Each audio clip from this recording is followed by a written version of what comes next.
Hi everybody, it's John back with another model inbox review. Today we're looking at an aircraft and a kit of an aircraft which the aircraft subject is not one that's very commonly known. This is actually a Focke Ta-154 Moskito, and it was an aircraft design directly derived because Hermann Goering and Adolf Hitler wanted a very cheaply sourced raw material fighter aircraft to act as a night fighter and a night bomber. And Goering was very, very impressed with the de Havilland Moskito, and this aircraft was loosely based and derived from the idea behind the Moskito itself, the de Havilland Moskito. We'll go into the boxing history first of all. The kit we're actually looking at is actually a PM model Ta-154, but it was derived from this kit, which is the Pioneer 2 Focke-Wulf Ta-154. This kit was originally released in 1988, and it saw limited success because PM Model bought up Pioneer. I'm pretty sure Pioneer 2 were either merged into PM Models or PM Models bought them up, and hey presto, away we go. So that was 1988, the Pioneer 2 original release. Now we're looking at the kit which I've got an example of, which is a 1993 release from PM Model. This is exactly the same kit as the Pioneer 2 kit. So all the images you're about to see here in a minute, and some of them are quite surprising, were originally based on the Pioneer 2 model. So that's 1993 from PM Models. In 1995, Revell got hold of quite a lot of the marketing rights for Matchbox, and they even redesigned a lot of their boxes. And they had an arrangement between PM Model, and some of the PM models actually found their way into Matchbox boxings. And the Ta-154 was one of them. That was 1995. That was released in the Matchbox kit. And then in 1995, also Revell released exactly the same kit, the Ta-154A Moskito. Which is the correct terminology for the aircraft. The aircraft was only produced really in one version.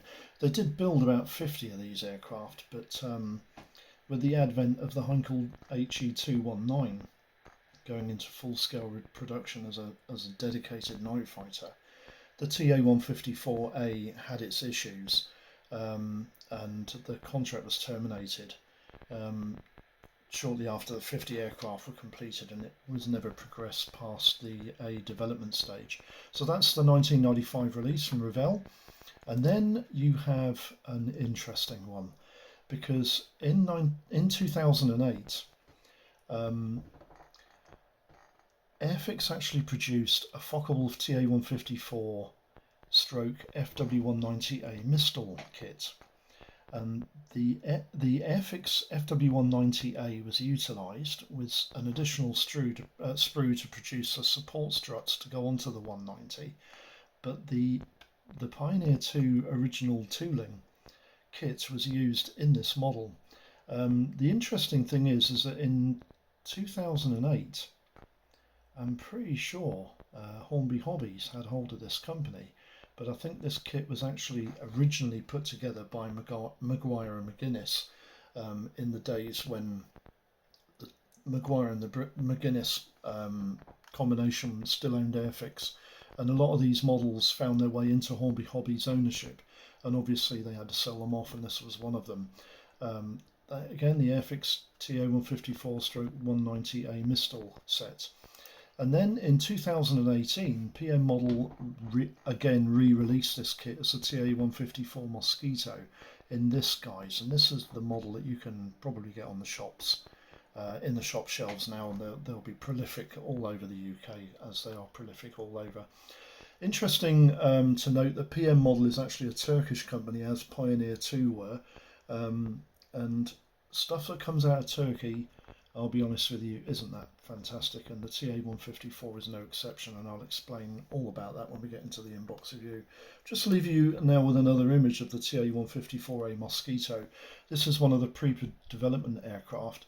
It didn't have the guns mounted in the nose here, and there was no antenna, but it was one of the development aircraft, and you can see it was quite a streamlined. It was actually very fast in a straight line. It could hover around about the 410 miles an hour mark. It was actually a very fast aircraft, but it just didn't get past the development stage, and there you go. That's how it went. Anyway, we'll just pan the camera down to this very interesting looking kit, as I'm sure you'll see in a minute. I hope that camera's going to stay there. It's looking like it's not. Oh yeah, there we go. That's not too bad. And there we have the kit in question, and it's 93 livery. I'll just open the box. On the top you've got the basic image of the kit, the name, details of the model, PM models. Its PM model serial number is 209, which is nice.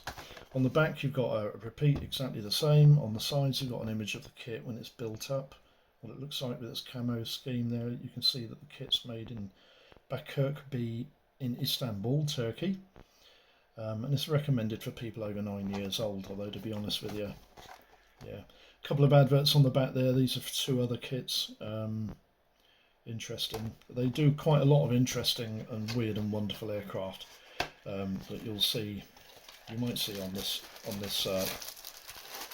this channel coming up soon. Anyway, we'll have a look at all this stuff in the usual order that I have a look at this stuff in. If I can let's get all the parts out, and then I can get hold of the transparency and all the parts in the correct order to do this review like I normally do. So let's just get all of this out. There's a couple of parts loose on the sprue, which will just pop out over there, and the transparency. There we go, just pop that up there so it's out of the way. Let's have a look at the instruction leaflet first. The instruction leaflet is not a complicated thing. It's basically a triple A5. Looks like a triple A5 folded out into 3x A5 format, and on the top you've got some stats and a little bit of history in 3 different languages: German, Turkish, I believe that is at the top, and English in the middle, German at the bottom there, and there's some stats and various information about the Ta-154. And then you've got the colour guide and the call out for the paints, which you can see there. It's quite a different array of different model paints here. And there's the colour key for the plans, and then there's your English call out, Turkish and German call out, and then there's several different numbers there which relate to different paint colours, paint companies. I'll turn the pages over, and you've got an instruction key there. It's just cement, do not cement, and weight required. This kit is going to require some weight in the nose. Not an awful lot to this model in terms of parts and construction, but basically in section 1 you're building the cockpit. You also have to remember that PM models do instructions like this quite commonly, where you have to decide how you're going to interpret to put this kit together, the instruction leaflet, because basically they're actually telling you to build the cockpit floor, 2 seats and a joystick there, and then this tailplane I believe actually goes into one of the slots of the fuselage halves, and then the other fuselage half will fit over it, because I don't think that part is going to fit through the slots from the outside, so you'll have to put it in from the inside and fit the fuselage half around the other side. And then they tell you to fit the canopy at this stage, but I never do. I tend to fit the canopies after the kit's been built, really. Subsection 2 is the main wing. Got a pitot tube there, some sort of antenna and a navigation light that goes on the leading edge. And then you put together 2 times engine nacelles. And again, they're not that difficult. You can see where everything goes and how it goes together. Propeller, it's in three parts with a retainer at the back. You've got 2 exhausts, 2 engine nacelle halves, and the undercarriage leg fits into that nacelle quite nicely. And you've got 2 exhausts here. That's quite nice, because then you can attach those at a later date and paint them before you put them on the kit. And then you've got the nose wheel, which is a single part. There's a couple of other antennas and oil coolers hanging around here. There's some undercarriage door and nose wheel doors there that go into place, and then you've got this rather awful antenna array, which I'll show you in the parts in a minute. I'm probably going to have to do something with those parts. I'm not sure what yet, but it'll probably involve some expanded sprue, and we'll see how it goes. Anyway, that's the instruction leaflets. There's not a huge amount there to go on. It's quite a nice camo pattern on this. I quite like the camo pattern where you've got this mottled sort of, it looks like the light grey with a dark grey mottled camo pattern. And it goes halfway up the airframe, as you can see there, and the underside of the aircraft is light grey. I think the top side of the aircraft is light grey with this dapple sort of camo pattern on it. It's quite nice. Yeah, I quite like that. I think it will look nice. Anyway, the decals. Now, PM model decals. A lot of people think these are terrible, but in actual fact, I've never had an issue with PM model decals. I think they go on quite nicely. You can't really see the white crosses there very well, but there are two white crosses, one each in between the TQXE, and there's two white larger crosses for the wings, and the TQXE with the black crosses, they go on the aircraft's underside, under the wings. But the decals, they're not terribly raised. As I said, they normally go on quite easily. They don't disintegrate when you put water on them. They slide off quite nicely. Now then, cockpit canopies, transparency sprues. This is what a lot of people denote the quality of the kit. I'm not so sure, and with PM models I would hope not. The canopy itself is adequate. It's quite nicely framed, but not terribly well bossed for you to paint. And there's a navigation light on that sprue as well, as you can see there. But the canopy is relatively clear, but as I said, it's not very well framed, so painting that up is going to be a little bit tricky, and you'll need to take care to paint this canopy frame up.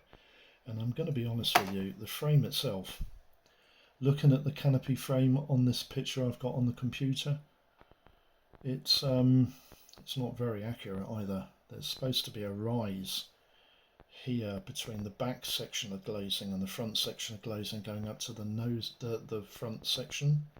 There's supposed to be a slight raise in the canopy edge, and that looks pretty level to me, as you can see. So that's not very accurate for a start. We'll look at those in a minute, and we'll look at those in a minute. But I'm only going to show you one of these because this sprue is doubled up. You've got two sprues exactly the same. And the one thing I want to talk about is there's quite a bit of flash on this kit, which I expect from a model of this sort of age, although it's not too bad. The flash on it isn't terrible. I'll just show you some of these parts so you can see what I'm talking about. The propeller itself is quite nicely moulded. It's that paddle style propeller, and to be honest with you, it's the correct propeller that's on that photograph. You've got a main undercarriage wheel there, which is pretty bereft of detail. There's not an awful lot going on there. It's just a plain wheel with a plain tyre. Main undercarriage oleo leg there. Not a lot on that. Exhaust pipes. Not terribly detailed, are they? Not a lot going on there either. The engine nacelles, and this is one of the things I have an issue with this kit. The Moskito was actually built of wood, just like the British Moskito, but the engine nacelles and the engine cowlings were definitely made of metal. And there's no, trying to get this to focus in, but I don't know if you can see it. There's no rivet detail on that engine nacelle anywhere. I wouldn't expect it to be on any of the airframe surfaces, but the nacelles were definitely made of metal. And there should be some sort of riveting detail on there, or flush rivet detail on there, but there's nothing at all. So as I said, the sprue is doubled up with the other one to produce a second engine. And then on this sprue you've got the main wing. And there is a slight issue with this main wing, because the Ta-154 had a slightly pronounced forward sweep on the wing. And as you can see, yeah, there is a slight bit, but it should be a little bit more than that. That's not really quite forward swept enough. It's not bad, but it's not brilliant. Again, I like what they've done with these parts. You know, you've got raised panel lines as you'd expect for a 1988 moulding, but they're very faint, so I'm not terribly worried about that. Nose wheel gear there, the nose wheel leg is nothing to write home about. And then you've got this joke of a cockpit, which is incredible really. That's the floor pan of the cockpit, and as you'll see in a minute when we get to the intakes, that's it's about as good as it gets. You've got a joystick there, as you can see. Can you see the joystick? That's about as best the details you can get there. The undercarriage doors, not a lot going on there. You've got 2 seats. Yeah, lovely, isn't it? And the rest are doors, antennas, and another ring aerial there, which is all right. It's okay. Don't know how these wings are going to fit together, but they probably look like they're going to be all right. So that sprue, nothing to write home about. It's not terribly brilliant. And then on the interior of the fuselage, you can see there's nothing in it at all. Nothing in it whatsoever, just the ledge to put the floor pan onto. So that's good. Quite a lot of open space. There's a rear bulkhead at the back, which is correct. There was a rear bulkhead at the back. I've seen a lot of modelers, pro builders, build this kit, this PM model, and they actually build up a complete interior. But they always put the second bulkhead in the wrong place. It should be actually at the back here, and you should have a bulkhead panel that goes back towards the rear seat. And they tend to put another bulkhead in front of the front seat. But that shouldn't have been there. That bulkhead is just a strut support to hold the seat in place. There's another issue with the fuselage. You've got gun slots there, but there's no gun holes, so I'm probably going to have to open those up, because this thing was armed with 2 20mm cannons on the upper slots and 2 30mm cannons on the lower slots. And you can see there is a difference in the slot size. It's definitely a difference there. And these holes here are where the antennas go in. And I want to show you something about the antennas, because the antennas are ridiculous. This is the radio antennas which go on the nose of the aircraft. You can see those 2 there. There's another 2 that on the other sprue as well, obviously. Well, if those whip aerials for the radar system were true to scale, they would probably be around about 9 inches thick. And they're supposed to be twig aerials, so I'm going to have to do something with that quite comprehensively. The other thing I wanted to show you, I know they look like wheels, but they're not. I don't need to show you both of them. These are actually the forward engine radiator sections, and there's very little detail on that whatsoever. There should be a radiator cowling impression in there, and there's nothing at all. There's a bit of flash on the back of that. There's a bit of flash on the back of the other part as well. So that's not fantastic. So what I'll do, I'll just put this stuff into the bag, because I don't want to lose it, and then I'll read off the gun for this particular video, and then we can see how stuff goes. I'll read off the gun, and then you can hear a little bit about, you know, usual stuff you get on my reviews. If I can get all these parts into this bag, I'll be very happy. There we go, cockpit and nav light. Let's put this into this box, and then put the decals inside the instruction leaflet, and then put the instruction leaflet into there as well. There we go. And then I can box this up, and then you'll have this image to have a look at whilst I read this gumph off. There we go. Right. The gumph for the PM models Ta-154. Right, the kit we're doing the review on is actually a PM model Focke Ta-154 Moskito. The serial number on the kit is PM209. Its release date was 1993, although Pioneer 2 originally tooled this kit in 1988 to 89. The model's moulded in 1/72nd scale, and there are decals for one variant. I had to do a bit of research to find out where this thing was actually from, but it's TQXE, which served the Nagyskvada 3 from June 1944 to August 1944, when the project was cancelled by the RLM. There are 53 parts on 4 grey plastic sprues and 2 parts on a transparency sprue, making 55 parts in total.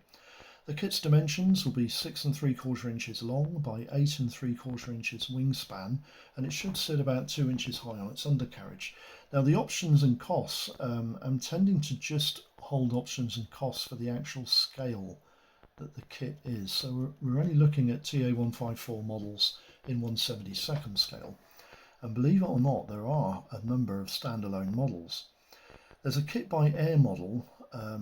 They do a vac form model of a Focke Ta-154, and that retails for between £10 and £12. Bum actually do an injection moulded Ta-154 for about £15 to £20. Hasegawa do 2 models. One of them was a Ta-154, which was £30 to £32, and they also did a Mistel conversion of a Ta-154, and I believe it was an FW190D for £35 to £40. Intermodel did a vac form kit of the Ta-154, got no prices available on that. Pioneer 2's original tool kit of the Ta-154 is £8 to £12. Vac Wings did a vac form kit of the Ta-154 that retails between £20 and £22. And Vacu Kit also did a vac form model of the Ta-154, but I've got no pricings available on that. As also I have no prices available on the Ta-154, which was released by Wings Model Incorporated, which is actually an injection moulded kit. Now, the reboxed models are all based on the Pioneer 2 kit. Airfix did a Focke-Wulf Ta-154 Mistel, which had a FW190A variant, and that kit retails for about £14 to £25. Matchbox did a rebooted Pioneer 2 kit of the Ta-154 that retails for anything between £30 and £40. It's quite sought after now. PM Models Pioneer 2 rebox of the Ta-154 retails for anything between £8 and £10, and Revell's reboxing of the Pioneer 2 kit of the Ta-154 is anything between £7 and £15. Now, conclusions. Bearing in mind this aircraft was made of wood in much the same way as the de Havilland Moskito, the kit is totally void of rivets, as it should be, except for the engine nacelles and the cowlings, which would have been flush riveted, and there's no evidence of rivets on either of these surfaces. The kit is really, really bad. It's a dog which isn't even good enough to win worst in breed at Crufts. There is no part of the airframe that is really true. Even the wings planform is wrong. Its gun slots for the cannons are terrible, and the cockpit is a joke that could be enhanced with half an hour searching through your spares box to get some detail in there and a couple of bulkheads, etc. That said, it is a very cheap to acquire kit, and so it has its place in the model world. What that place is entirely up to you, and I would say it's a mojo booster, or maybe a paint mule at best. Kits of note are the Hasegawa kit, as this is really where the Ta-154 should be modelled at, and if you're up to it, the Vacu kit is also pretty good too. That's the inbox review. I hope this video has been of some use. If you have any comments or questions, just pop them in the comments, Carl, and I'll try and get back to you as soon as possible. Thanks for listening in, and I hope all your projects go lovely and smooth. Bye bye for now.